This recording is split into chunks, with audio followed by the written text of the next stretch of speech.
Party की छवि खराब कर रही है। एसके दत्ता मेरे साथ जुड़े हुए हैं पॉलिटिकल एनालिस्ट के तौर पर। एसके दत्ता सर, आपके कई बार कमेंट बहुत तीखे होते हैं लेकिन टू द पॉइंट होते हैं। मुझे राजद में चल रहा है ये घमासान समाजवादी पार्टी की तरफ ले जाता है, जहां पर इसी तरीके से सत्ता को लेकर पिता पुत्र में कुछ ऐसी तस्वीरें सामने आई थी जो चर्चाओं का विषय बनी थी और उस पर काफी ज्यादा आर्टिकल्स भी लिखे गए थे।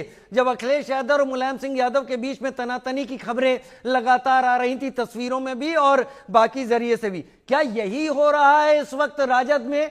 दो बेटों के बीच में लड़ाई छिड़ी हुई है और लालू यादव उसको संभालने की कोशिश कर रहे हैं, लेकिन ये समझ रहे हैं कि वो संभाल नहीं पा रहे हैं और इसका नुकसान पार्टी उठा रही है। एसके दत्ता साहब, ज्यादातर क्षेत्रीय पार्टियों के साथ यही दुर्दशा होता है और यही हालत होता है और इतिहास गवाह है इस चीज का। आप अगर पहले अगर देखेंगे, आपने समाजवादी पार्टी का आपने ऑलरेडी जिक्र किया है, उस पर मैं जाना नहीं चाहती, पर एआईडीएमके का भी याद कीजिएगा। शशिकला वाला जो विवाद और जयललिता शशिकला और तमाम चीजें, और जिस तरह से फिर विभाजन हुआ एआईडीएमके का, वो कहीं ना कहीं पे एक जीता जागता उदाहरण है। इससे पहले डीएमके और एआईडीएमके का उस 60 के दशक में जब दोनों पार्टी अलग हुई, और वो भी कहीं ना कहीं पे परिवार और परिवार से रिलेटेड, महिलाओं से रिलेटेड कई सारी चीजें था, कई सारे एंगल था। बंगाल में आप देख लीजिएगा, अक्सर ये उड़ता उड़ता खबर आते हैं दीदी और भाई को, यानी कि दीदी और पीसी और भाई को, अभिषेक बनर्जी और ममता बनर्जी के बीच में टकराव चल रहा है। ये अक्सर सुर्खियों में रहता है। तो तमाम जितने सारे पारिवारिक पार्टी हैं जहां पे केवल पारिवारिक स्वार्थ और व्यक्तिगत स्वार्थ सबसे महत्वपूर्ण होता है, वहां पे इस तरह अंतरकला तो दिखाई देगा और ये कहीं ना कहीं पे विस्फोटक वे में कहीं ना कहीं पे कभी ना कभी फूट के बाहर आता है।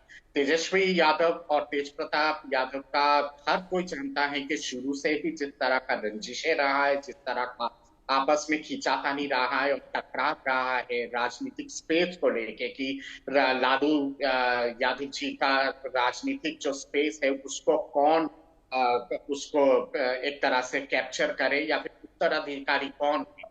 ये टकरार शुरू से लेके आज तक रहा है। मैं मानता हूं कि तमाम जितने सारे ये जो अभी हाल फिलहाल जितने सारे फोटोज वगैरह आया है ट्विटर पे, और जिस तरह से उसके बाद ये घमासान मचा है, वो तो एक पर्सनल कारण है और एक पर्सनल चीजें हैं जिसपे आपका प्रेमिका का भी एक एंगल है, फिर जो डिवोर्स होने वाली जो पत्नी है उनका भी एंगल है, और तेज प्रताप का खुद का व्यक्तिगत कैरेक्टर का एक एंगल है। पर इस चीज को अगर मैं अलग कर दूं, मतभेद जो है और मतभेद का जहरीला विष किस वजह से है और किस कारण है, इसको ढूंढने की और खंगालने की बहुत आवश्यकता है। और इसको अगर खंगालेंगे और ढूंढेंगे तो कहीं ना कहीं पे मुझे लगता है कि तेजस्वी यादव और तेज प्रताप यादव का आपस का जो टकराव है वो कहीं ना कहीं पे ये परिस्थिति पैदा किया है। आज जो तेज प्रताप यादव ने जो ट्विटर पे जयचांद के बारे में जो किया है, मैं मानता हूं कि शायद इशारा उसी दिशा में ही है,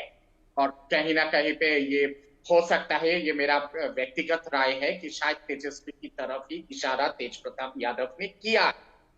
कल को जब अगर कल को या 10 दिन बाद जब भी खुलासा करे तेज प्रताप यादव जयचांद को लेके, मैं आजीवित नहीं रहूंगा अगर तेजस्वी या फिर तेजस्वी के आसपास के लोग उस गिरोह में आज। तो ये जो खेल है ना, ये खेल का अभी खेला होबे और खेल केवल शुरू हुआ है। हाँ, खेल शुरू हुआ है।